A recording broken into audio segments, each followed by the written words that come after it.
চারা মাছের পাতলা ঝোল বানিয়ে দেখাবো, বিনা মশলা ছাড়া। কাঁচা লঙ্কা আর ফোড়ন দিয়ে ঝিঙে দিয়ে চারা মাছের ঝোল বানাবো। তার মধ্যে নিয়েছি ঝিঙে, আলু, পেঁপে, কাঁচকলা আর ডুমুর। এতে ডুমুর চেনেন আপনারা, এটা খেলে ক্যালসিয়াম বাড়ে শরীরে। তারপর এই যে মাছটা আমি ভেজে নিয়েছি, এবারে আমি আনাজগুলো কেটে আপনাদেরকে করে দেখাচ্ছি। আমার সবজিগুলো সব সেদ্ধ হয়ে গেছে, তারপর আমি ফোড়ন দিয়ে মাছটা দিয়ে দেবো।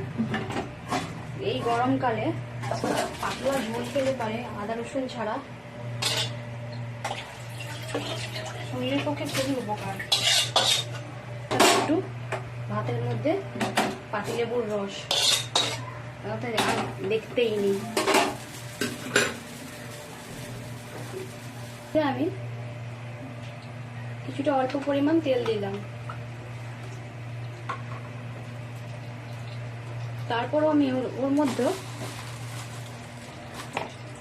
ফোড়নের জন্য শুকনো লঙ্কা দিলাম একটা,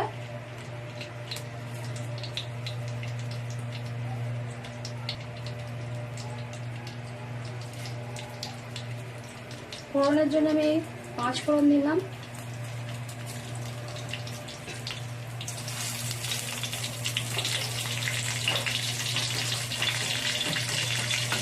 এটা একটু হালকা ভাজা হয়ে গেলে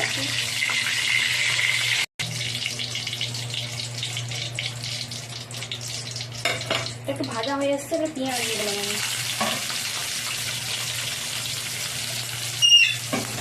পেঁয়াজটা একটু লাল লাল হয়ে ভালো হয়ে আছে, ভাজা হয়ে গেলে তারপর আমি ঝোলটা দিয়ে দেবো।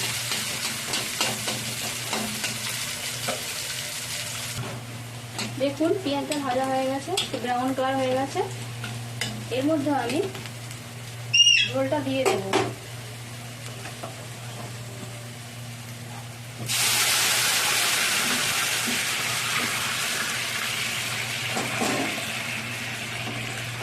ঝোলটা একটু ফুটে উঠলেই এর মধ্যে আমি চারা মাছগুলো দিয়ে দেবো। গরমের সময় পাতলা ঝোল খেলে শরীরের পক্ষে খুবই উপকার। আদা রসুন ছাড়া রিচ খাওয়ার থেকে এই পাতলা ঝোল খাওয়া ভালো। ঝোলটা ফুটে গেছে, আমি মাছগুলো দিয়ে দিচ্ছি।